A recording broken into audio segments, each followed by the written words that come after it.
Welcome everyone to Price Action Live at TradersPost for September 3rd, 2025. I'm one of your traders, Tom Hartman, alongside Mike NQ Sniper Christensen, co-founder and CSO of TradersPost. Up to 4 days a week at Price Action Live, we trade in front of you using the advanced trade execution engine known as TradersPost, the epic software that upgrades your trading. Whether trading stocks, futures, options, or crypto, TradersPost has got you covered. And today, we're trading prop firm accounts. Now, Mike, we are generally focused on the NASDAQ. Under what circumstances would you be switching to other assets? That's the tough part. I feel like a lot of people have an opinion that you should really trade the instrument that you're most comfortable with. Occasionally, I'll move to gold. Gold does have a tendency of trending. And as you can see here, we had that short-term pullback followed by an immediate trend upward. But it's kind of difficult for me to switch back and forth and have all the analysis across multiple timeframes on multiple instruments. When I'm trading NQ, I'm not just thinking about what's happening on the 1 minute chart. I'm thinking about what's happening on the 15-minute, on the 2 hour, and the 1 day. So trying to couple that with another instrument is kind of difficult for me. If things are moving really slow, I feel more comfortable trading more than one asset. But right now, I'm going to stick with NQ. Nice. Yeah, I thought, I'll be able to switch back and forth, do multiple different assets, but then trading Bitcoin is completely different than trading MNQ. That's right. And just the feeling of it, plus with the whole prop firm stuff where you have to be out of the trade anyway by the end of the day, you don't have this longer term thing you can like a thesis you can execute and nurse multiple trades at the same time. At the end of the day, you got to close out your positions. That's right. And because I can't really swing trade, it means that I have to put all my focus into one instrument, at least for me. Other people have figured it out, but for me, there's a lot of things going on at once. I've got a lot of immediate analysis I'm doing on what's happening with NQ on multiple timeframes, and then I'm using TradersPost to automate the process of trading multiple prop firm accounts at the same time.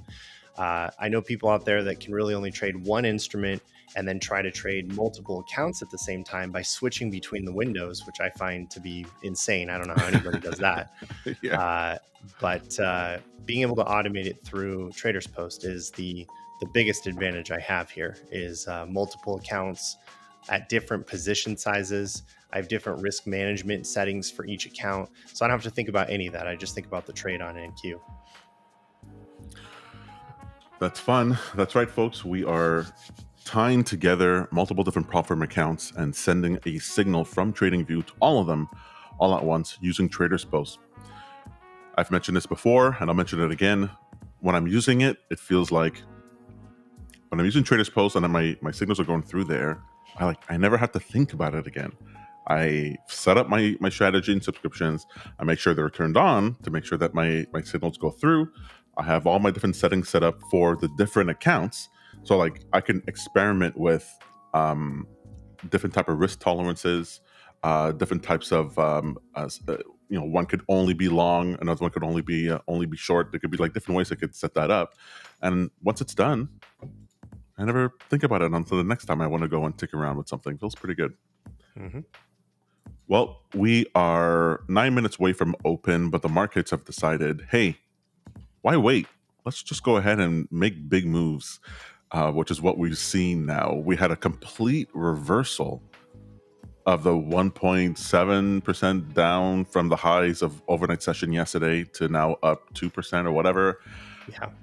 And we're sitting here trying to figure out, well, one, do we even have to figure out a trend? Mike has made this point several times, and I'm sort of inclined to agree, which is just let price action tell you what the trend is going to be, and then you just be there at the right time in order to get in the right direction.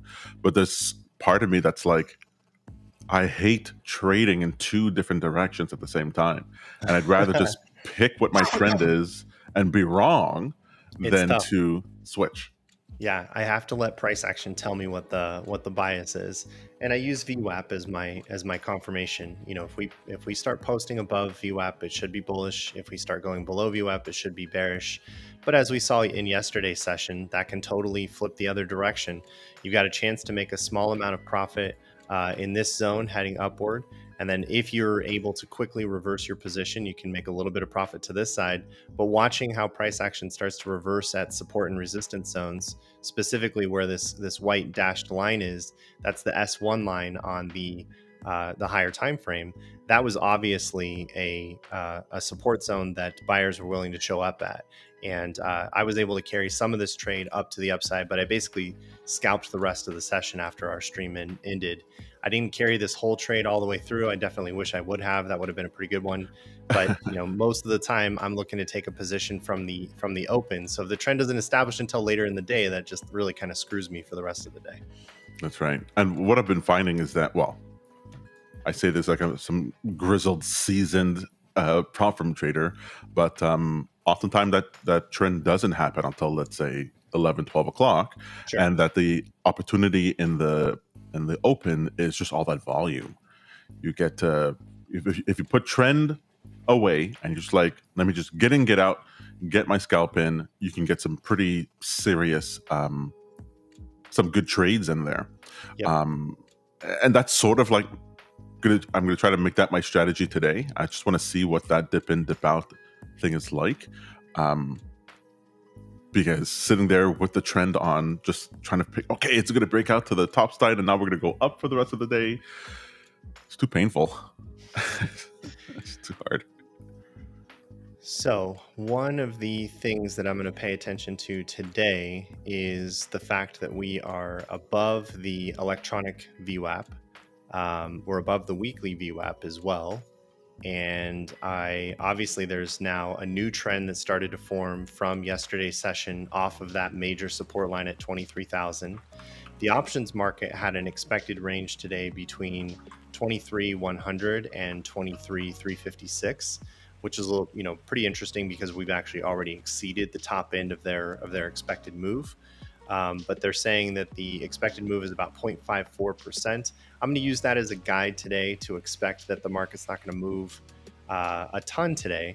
So it could mean a little bit of a choppy opening session, but we'll see what shows up.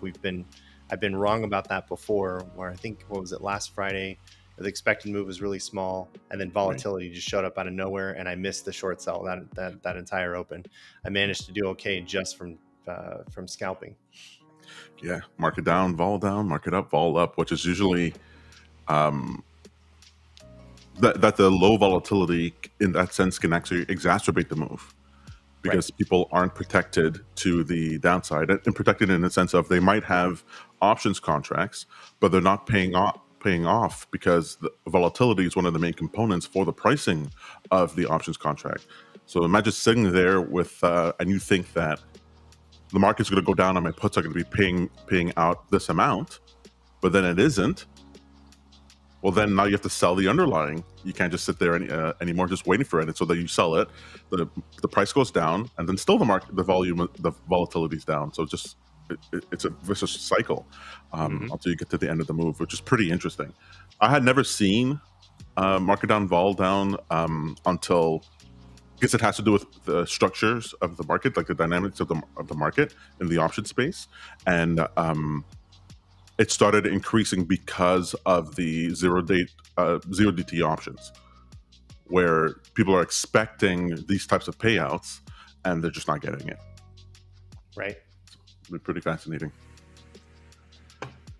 All right. Well, nonetheless, we've got a small gap up here from the open, which we're seeing in about 4 minutes now, about 45 to 50 basis points of a gap up, which is enough to say there could be a close of that gap from the open. Maybe this little bull run is over.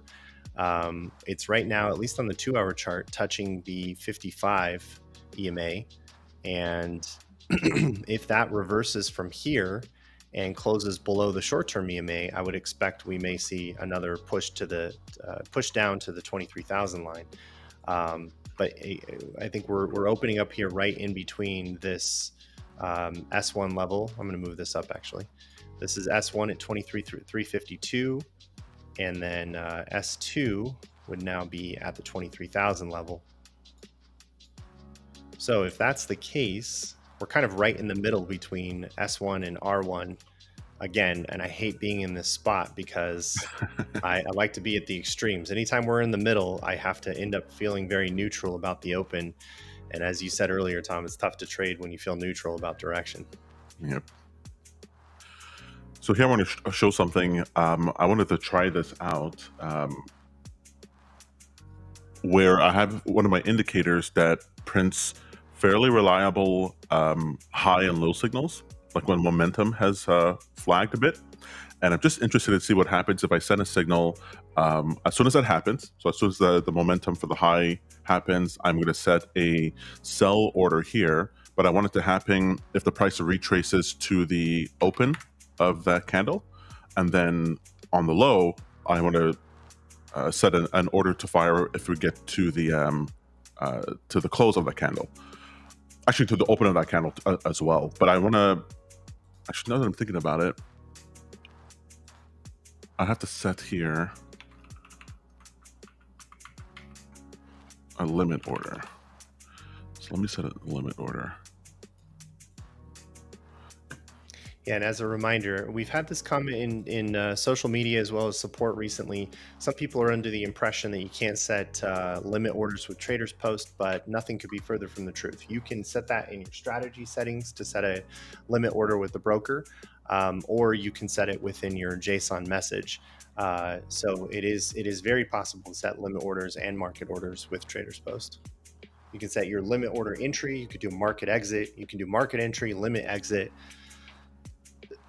Of course, if you do a bracket order, you can choose a limit take profit, which is how that has to work. And then you can also do a stop limit order or a stop market order. Those are options within our configuration as well. That's what I want. It's the stop price I want, not a limit order. Thank you for reminding me. You bet.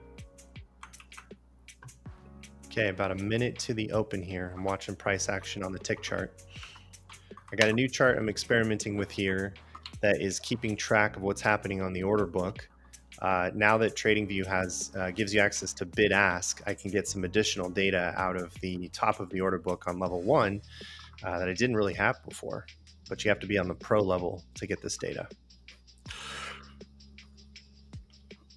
Yep. And now seeing you with it, I'm like, yeah, maybe I'll upgrade to pro on the next sale here. I just missed the last one. They had a 70% off sale and I didn't get it. But there'll be another one coming soon. For sure. Okay, I'm going to get the chop scalp lines prepared. I'm going to see about maybe taking a little bit of a move here right from the second or third candle. I'm expecting there's going to be a little bit of a push down to close this gap. On the 15-minute chart, we just had the opening candle from the session open, and it's below the short-term EMA, so I'm kind of expecting a little bit of a pullback here.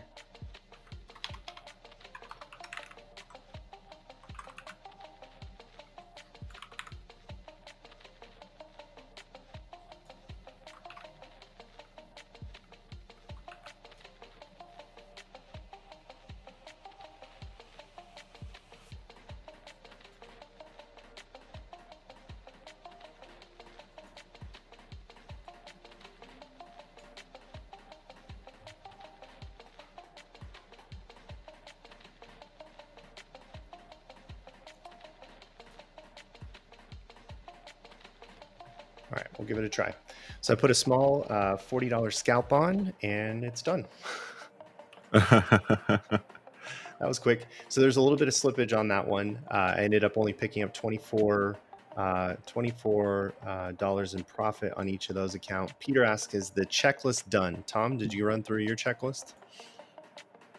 No, I didn't make the checklist yet. I'm making that today. Okay. Yeah.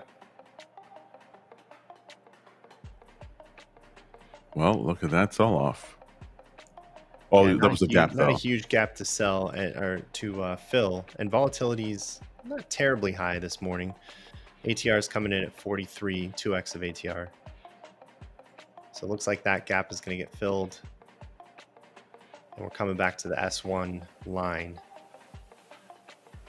So I want to We're see, bouncing off. I'm going to give this a little bit here. I've already made a little bit of profit just from scalping out the pullback there, but I want to give it about 5 or 6 minutes here before I take another trade.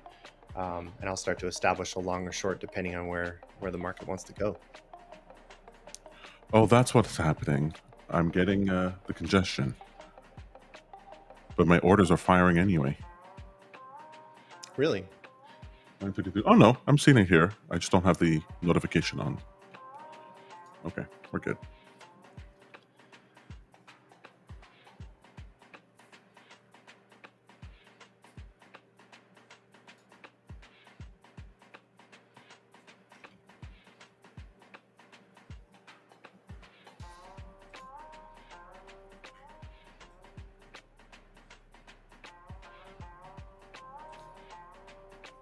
Oh, it was so exciting. The opening bell. Ding, ding, ding. It's less exciting than it used to be. I would like some pit noise in the background, guys yelling, taking orders. Maybe I need like the audio from that in the background. Did you ever see the documentary with Robert Downey Jr. where he takes a tour of the pit, the bond pit? No. It's pretty incredible. Just watching his reaction to it all and all these guys yelling at each other. He's out there in a pit coat and everything. It's pretty funny. It was a documentary? Yeah, it was like I don't know, some kind of special. Let's see. Robert Downey Jr. Trading Pit. Yeah, it was a documentary in '92, and he visited the NYMEX trading floor. You can find it on YouTube. I'm sharing it on my screen here. You kind of see his reaction to everything. Is that a pre-jail Robert Downey Jr. or post? That's a good question. I don't remember when Downey went to jail. Here he's about to explain his opinion on it. If money is evil, then that building is hell. He didn't quite understand the market at all, so he just walked in and saw chaos and just wasn't sure what to make of it all.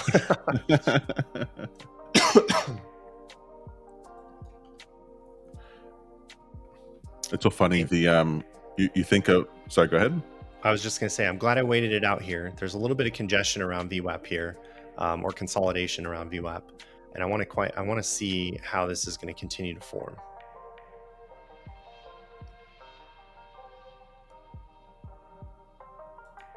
I used to think that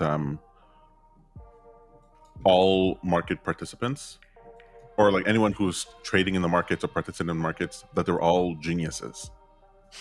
I had this idea that if you were in financial markets, that's what it was. You had to be in Mensa in order to do it. And then I realized, nope, it's all just like everything else. There's people who know a lot about Pokemon cards, and there's people who know a lot about markets. It's just whatever you got hooked into. Absolutely. And then there's a lot of people that lost a lot of money in the markets, even if they worked on the floor. Sometimes they would trade their own money and go bankrupt. It's happened in many instances. If you watch the Paul Tudor Jones documentary, there's a guy they interview who works the floor, and he's been at it for 13 or 14 years, and he's personally gone bankrupt over 3 times, and he's owed money to friends and everything just to try to make some profit on the floor. Oh my God. So just because you're on the floor and near the action doesn't mean you're profitable. I realize here that I forgot to set, I only want one position at a time. Allow add to position, take that off, save it. Got it. One of my favorite features of TradersPost is the ability to set risk controls and position size for each account connection, or subscription as we call it.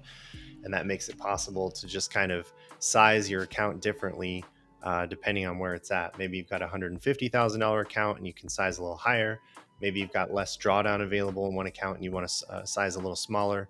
In any event, like at the end of each trading session, I will resize my positions in each account according to how much drawdown is available in it. So we keep wicking VWAP.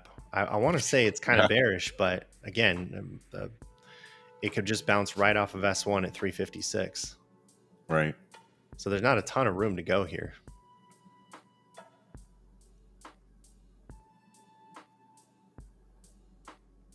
What's the gap number at? That's at 23,351. Is that it? Yeah, we've already filled half of it.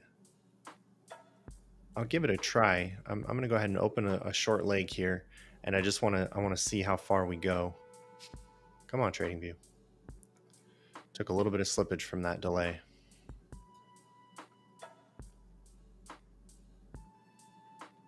I'm going to keep a pretty tight stop on this one. I'm not expecting it's going to go very far. I think it could very easily just bounce right off of S1. But if I'm right and we pass S1 and we continue, then the larger trend is we already hit the top of the 55 EMA and we're reversing out from here. And if I'm right about that, then we could go as far as the weekly VWAP at 256. Why the 55 EMA? What's the significance of 55? Those are just two short-term and longer-term EMAs that I settled on, 8 and 55. Okay. I think it came from a system that I picked up from one of the guys that I interviewed a couple of years ago, Brent, excuse me. And Brent had a shorter term 8 and 55 EMA that he was looking at. Honestly, if you change the value to 60, it's not going to make that big of a difference on the chart. So 55 is kind of an irrelevant number. It's really kind of arbitrary. It does sound cool. It does sound cool. 8 and 55. I like the 855. What do those numbers represent? The number of months I've been in jail, like 2 stints in jail. 8 months, 155. Oh, okay. I always thought that the story about where these numbers even come from is really kind of fascinating, because most of the traders back in the 1970s and 80s really only worked with daily data, and there was 5 trading days per week. So they would settle on moving averages that would match the number of days in a week. So you would have a 5 EMA or a 10 EMA or a 15 EMA. But eventually you start seeing the number 14 appear out of nowhere, or 11 or 9. And those numbers came from the fact that they were trying to get a slight edge on their indicators relative to the other market participants. So by putting the one number lower, they got a little bit more sensitive data and might be able to get in at a price slightly ahead of their competition. So fun. You ever watch like old school technical analysis videos and tutorials and courses? Yeah. And it's people on projectors drawing out charts, and they're showing people, and they're sitting there going, okay, so this candle over here, if we break the high with this pattern, then you have this likelihood of this move. And it was like this revolutionary thing. Oh my God. Just like the when iPhone came out with the screen without any buttons. Oh my God, interesting. And now we take it for granted. Ooh, look at that. We do take it for granted. I think that this is what I find so fascinating about the Paul Tudor Jones documentary. It's called Trader, and it's from 1987. And just watching him and Peter Borish reconstruct open, high, low, close data all the way back to like 1910 or something like that, and then build an Elliott wave theory chart on top of that. They were building correlations between what happened in the Great Depression and what was happening in 1987. And that trade ended up paying off handsomely for them. It's really what gave them the fame that Paul now has today. Well, at least it was the start of his career. He's obviously made a lot more money since then. But they took some wild trades back then, for sure. And it's fascinating to see how excited they would get about some of the most basic technical analysis that you and I can do right here on the chart in 2 seconds.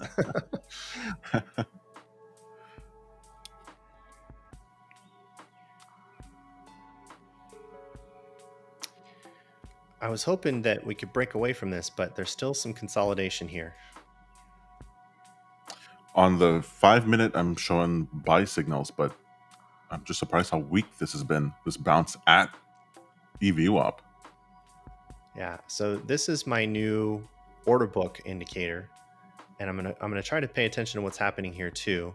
There's a little bit of expansion and volatility there for a second, but it just can't seem to break away. We also can't seem to get any extreme selling or buying pressure just yet. I'm a little bit in profit on this trade, but it just keeps bouncing around.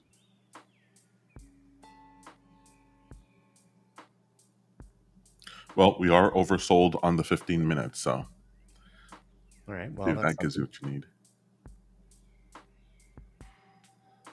could be heading the wrong direction then, huh? Well, I'm seeing more of an overbought indicator on the 15 minute. Where are you sorry, getting? I keep saying overbought when I mean oversold, and oversold Gotcha. when I mean Okay. overbought.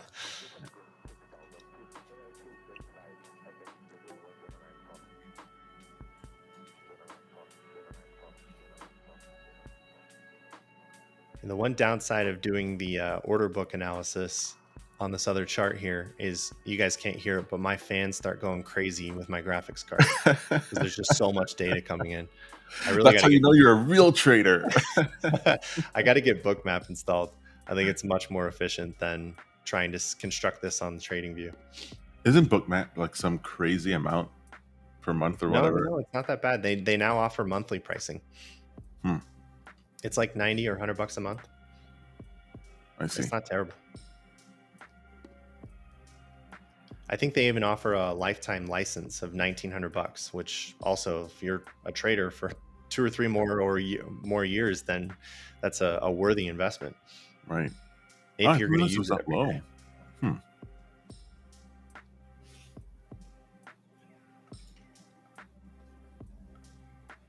All right, minute 34 left on this 15-minute candle. I'd like to see if we can actually break down just a little bit further. But this may be kind of a break-even trade for me if it's going to push above VWAP. So far, I've only counted one complete candle close below VWAP. So we're just hanging out right at this entry level. No trend. Haven't even broken over the 15-minute VWAP, although we're at the end of the 15-minute candle, so let's see.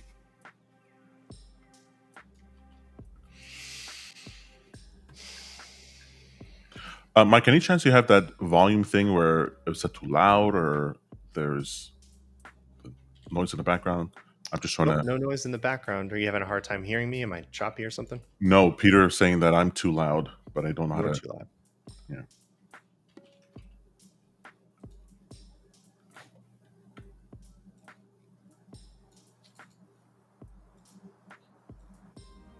I punched up my volume just a little bit. We'll see if that makes a difference for both of our levels coming in equal. Okay.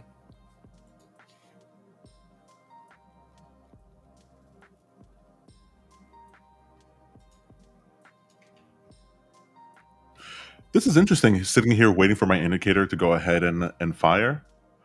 Because I would have tried to get into this trade 5 times now and lost. Yeah, that's why it's a good reason to wait out for an actual trend to show up rather than trying to chase every candle. Another buy signal on the 5-minute.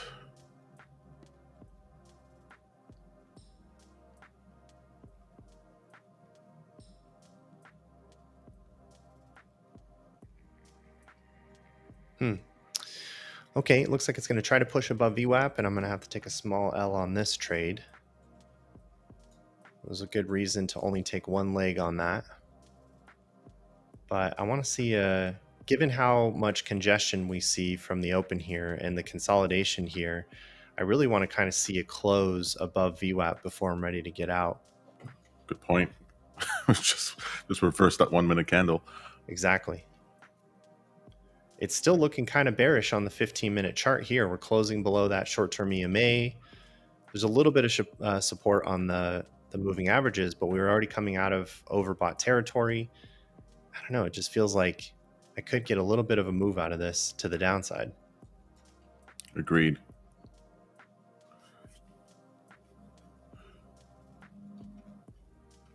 Well, if you're going to get it, I think it'll be soon. Nothing like a fresh new candle to set up a new trend. Especially on the 15-minute chart. There we go. That's what we need. Some confirmation that we're pulling back. Well, we have to close here. Yeah.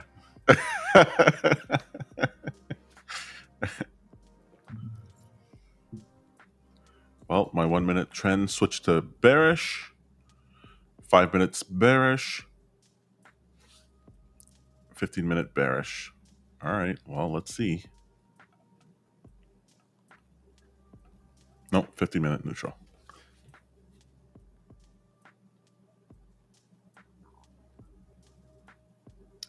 All right, I'm going to watch the order book for a little bit here. I want to see what's going on.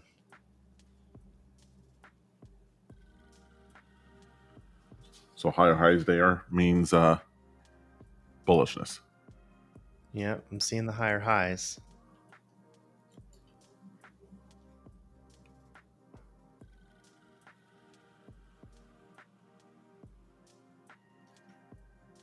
And yet it keeps finding resistance and then pulling back, and then we stay in this congestion zone. It's threading some needle here. What is the decision? I'd like to see a complete close on either side. I'm either getting out or I'm going to add to this position. I love when you say you're going to add to positions, because it's always like when I go, oh, I hate this position, and you go, I'm going to add to it. Well, I mean, that's because consolidations have breakouts. And it's either going to break out to the upside or break out to the downside. And we already started out the day neutral, so I'm ready for it to go either direction. Right.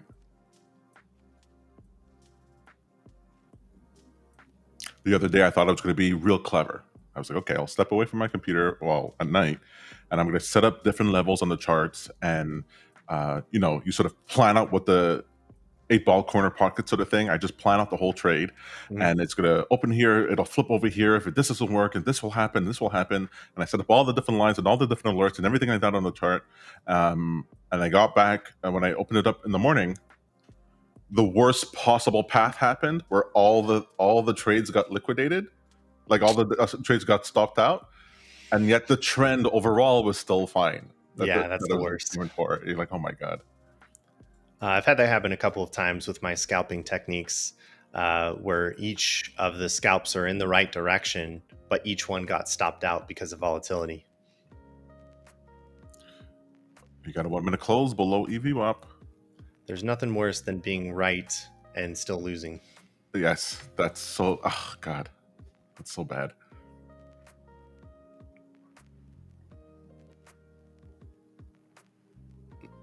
What's so important about this price zone here? Why is there so much consolidation here? It's like right on VWAP. It's just like, that's just what it is. And it's like, how are we consolidating around here? We hardly ever do that. Yeah, this is an interesting open. Especially at the open. Yeah. There's usually some momentum, but... Oh, that's a tweezer candle. All right, the market's going to do what the market's going to do. Did you add to the leg? I did not add to the leg, no. We didn't get a complete close below VWAP. So I'm getting ready to take a loss on this trade, but I just want to see where this candle starts to break out. Look at that, it's pulling back again. It's on the 5-minute chart. I don't know if you can see it over there. On the 5-minute chart, it's like total indecision. We're right between the 15-minute and then VWAP. It's like not making a decision. The only question at this point is, how long am I willing to wait to be wrong about this trade? Right. Yeah. Well, at least while you're in a trade, well, that's not true. You would add to a position. I was going to say you can't FOMO into a trade you're already in. I'm already in. I got in because it seemed like it was closing below VWAP there, but then the congestion showed up. So I'm going to pay a little bit of a cost for this trade. Not much. As you can see on the bottom left-hand corner of our screen here, I'm only down $100. All right, I'm going to go ahead and get out. That's starting to feel like it's breaking up. Maybe? I mean, are you waiting for a close on the 1-minute or on the 5-minute? On the 1-minute. Oh. All right, I went ahead and took the L. Okay, so now I should short then. Thanks, Tom. I'm going to kind of look at this from an orb perspective, so I really want to see it break from the high of the opening candle.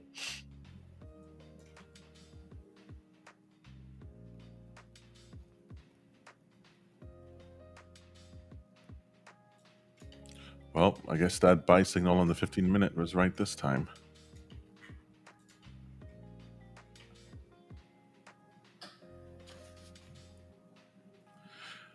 I'm looking at that and I go, oh, wow, I would have lost 5 times. For sure, guaranteed. All right, we're switching directions.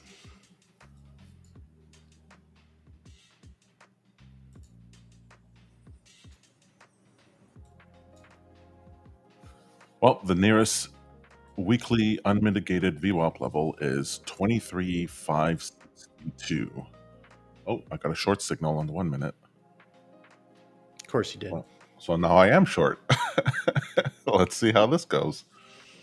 And the fight begins. This is always my favorite part when we are in opposite directions. Totally.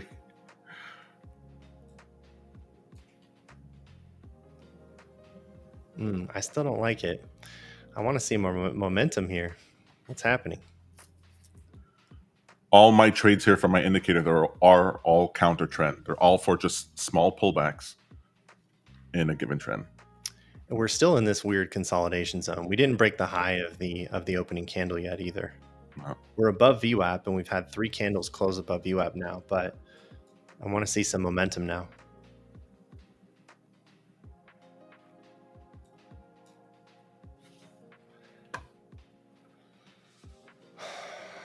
What a weird open.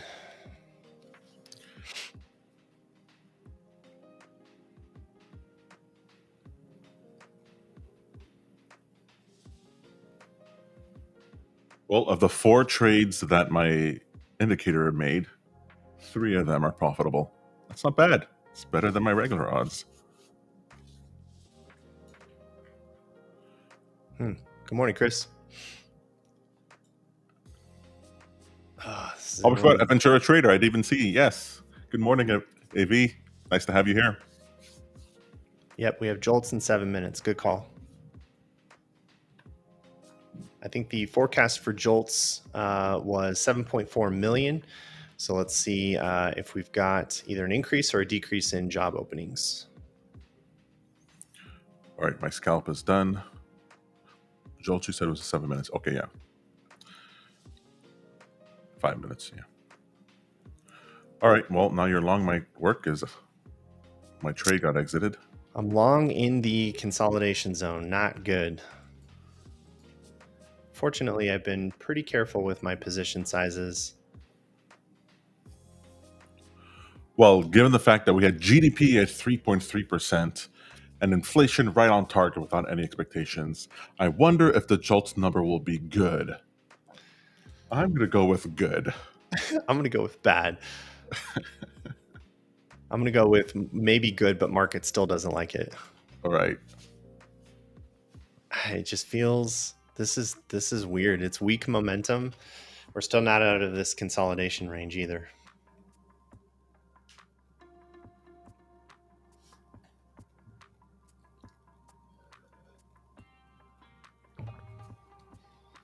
Wow, right back to VWAP.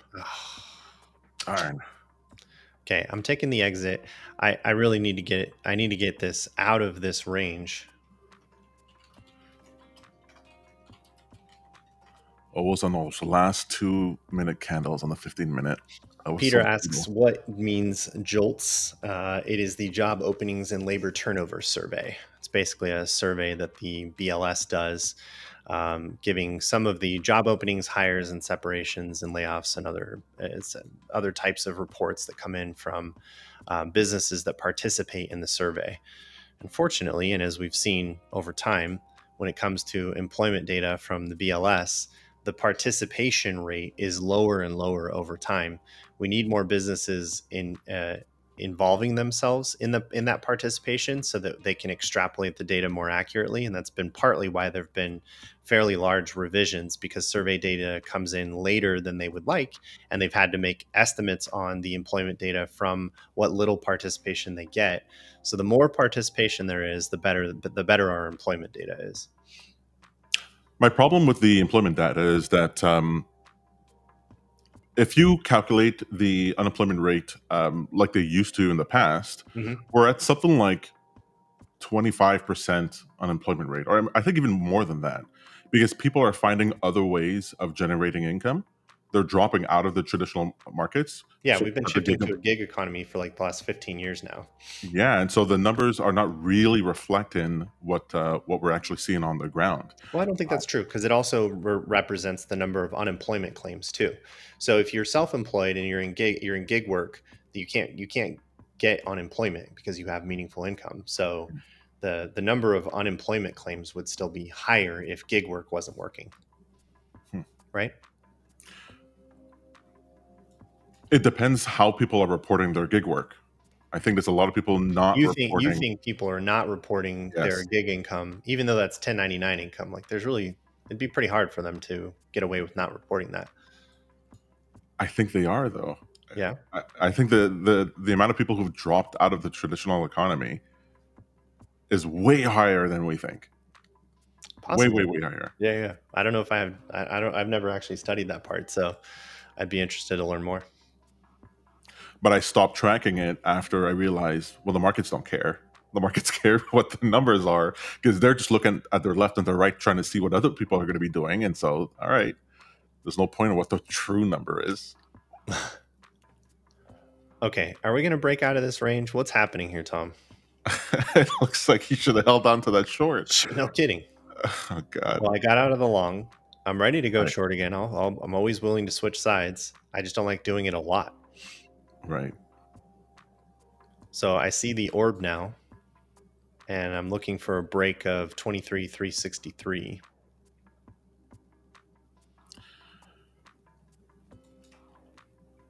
Which happens to almost conform with S1. So that just makes this an even more difficult trade.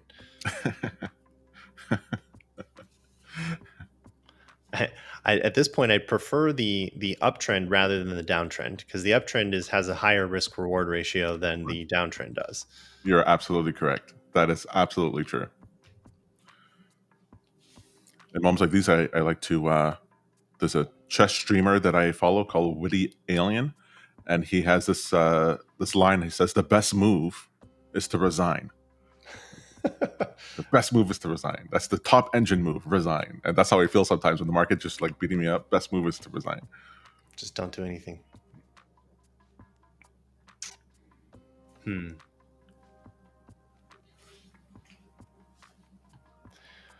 Well, for the few people that have joined us here on this live stream, you guys did come here to watch paint dry, right? Because that's what's happening.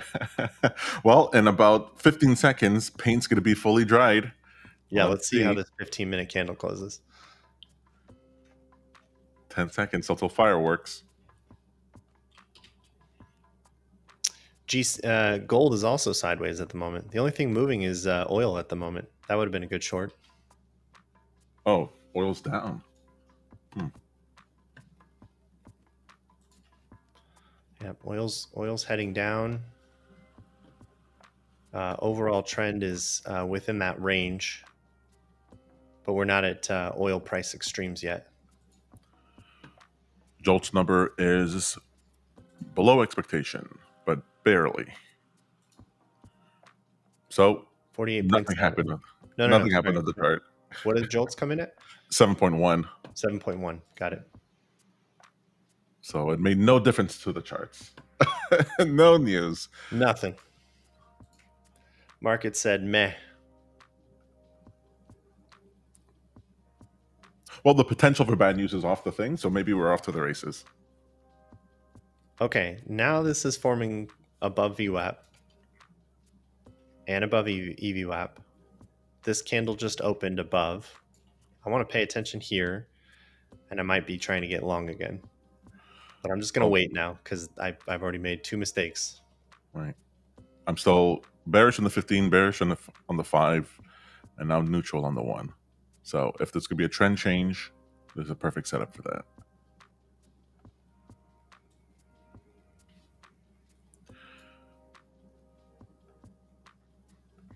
Oh my God, I gotta say, this indicator trading is way more relaxing. We're just moving lines around mechanically, right? Right.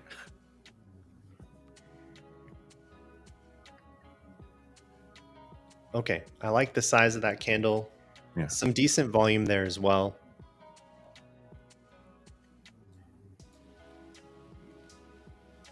want to count that as a close above VWAP. I'm going to go ahead and get long. All right. But I want to see it break. Where's the momentum?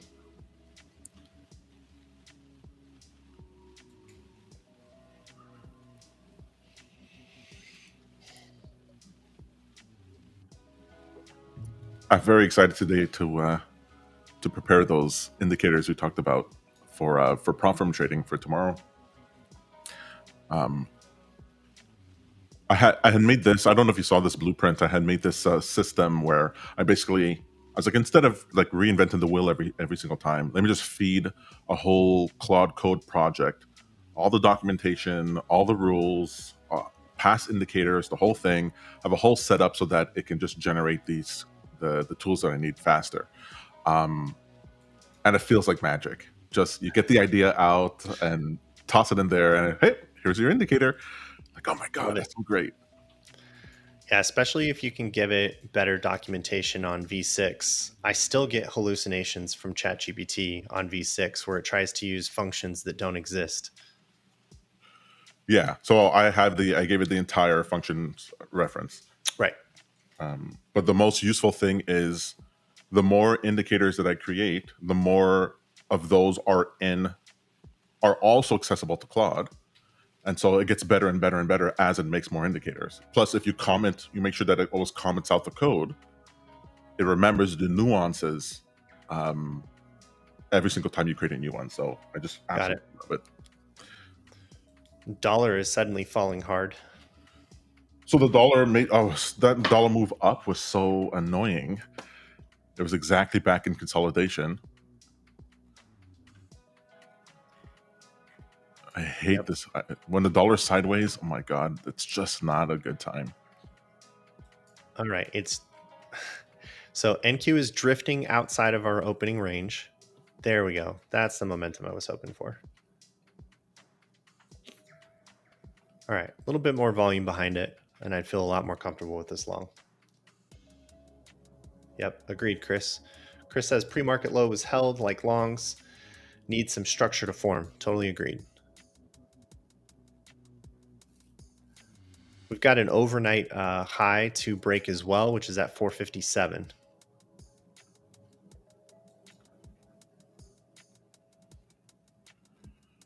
Remember, guys, if you are interested in also using the most advanced trade execution engine known to man, you can go to TradersPost.io and use the coupon code PropScaling20 for 20% off plan or add-ons.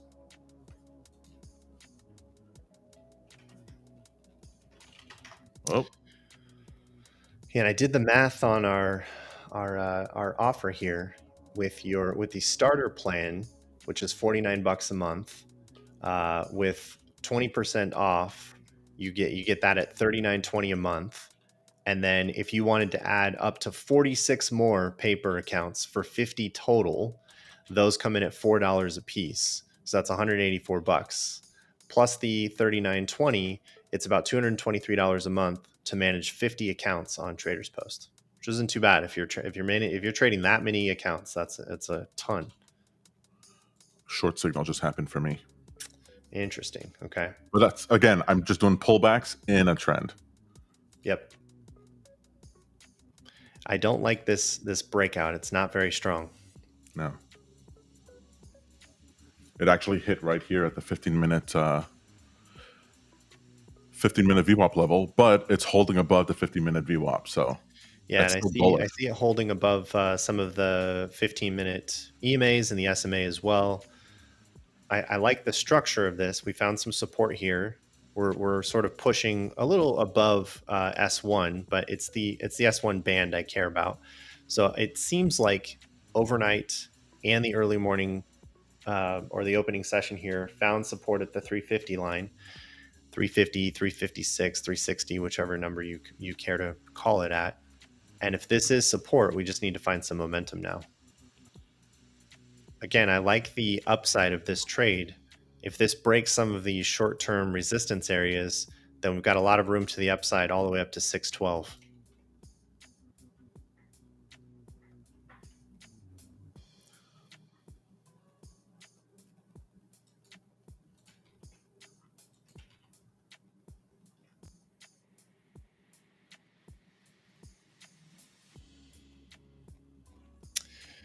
No momentum. No. But it's drifting up.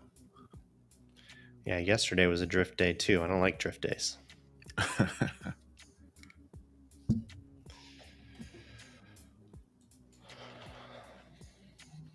Alrighty. Well, Demo or funded. Half of these are funded accounts and half of them are eval accounts. The ones you see on the screen here are all Apex eval accounts that I haven't converted to funded yet. So it's a mixed bag. I've got some funded accounts, some evals. None of it is live trading though. It's all simulation through prop firm accounts. Don't worry, all right. we're not the kind of social media presence that's trying to fake our trading here. There's no misconceptions. We're being totally transparent with what we're doing. No gold Lambos here. Although your view from that window is $1 million view. I got to tell you that. Look at that. I love this view every morning. That's why I like living downtown. It's a nice feeling waking up and seeing how busy everyone is. Wow. Especially these guys constructing these new apartments behind me. Right. Those guys are up early. I went to go check out office space just to get a room somewhere. Yeah.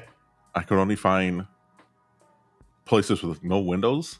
I was like, why are you showing me offices with no windows in them? Yeah. I've been spoiled by Mike. If I didn't see that, I might have just gotten it.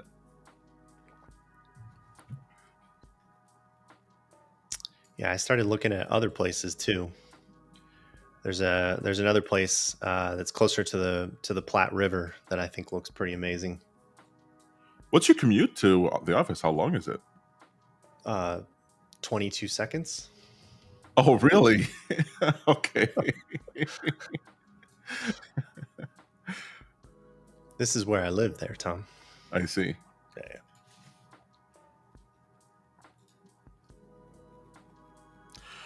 All right. Well, I don't think. Anybody bored yet? Well, I actually get back to other works here because this has been. Yep. Yeah, we're not getting the breakout that we're hoping for. The 5-minute moved exactly up to where.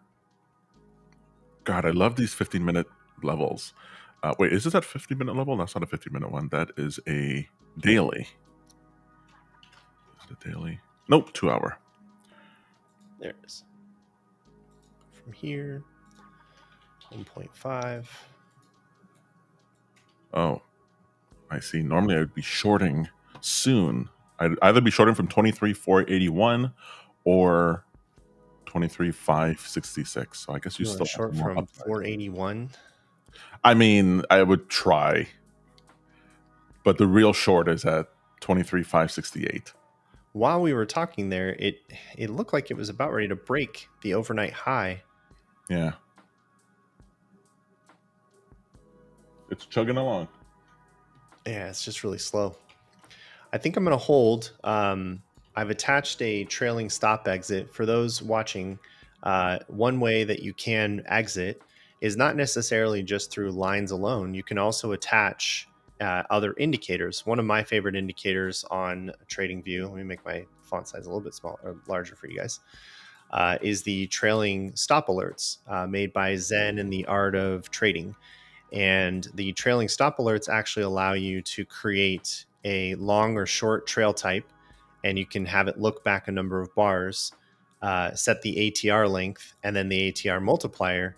And essentially, this can be my trigger for my exit now. So I can do an ATR-based trailing exit. And you can kind of see that this little red line on the chart here is moving up and closer to price. Right now, it's at almost the VWAP price. But if I set an alert on this, what I can do is copy the message that I normally have for exits. Should be my exit signal here. And oops, let me make an alert on this. I might actually trigger while I'm trying to do this. All right, so add the alert. It'll be the trailing stop hit. I'll paste in the message for exiting, and then I got to get the webhook URL for my all accounts strategy. And then essentially, if the trailing ATR is triggered, that will exit my positions in this strategy. And you can see on my alerts here, there is an active alert here for the trailing stop hit. And I'm going to get hit, aren't I? That's funny. Full sideways day. The Wow. market just knew I had created that exit alert and wants to hunt my stop.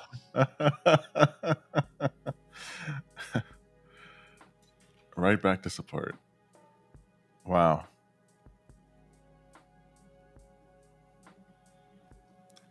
All right, I'm going to keep that trailing stop hit on. That looks like it's about to trigger. And there it goes. Yeah. Okay, so you can see right away, the trailing stop was hit, and that's how I can exit the position. So normally what I would do is just sort of set that, and then I can get up and grab some coffee or whatever, and then come back and wait for the next setup of a trade. This is an annoying session, Tom. What is this? I can't believe that just happened. That was unbelievable. All right, I'm going to have to switch to the scalps. 2 minutes before the 50-minute candle close, it gives up the entire body. Yep. Wow. Not a fan. All right. Well, all right. Let's leave it there for today. Took a small L today. We'll be back at it tomorrow.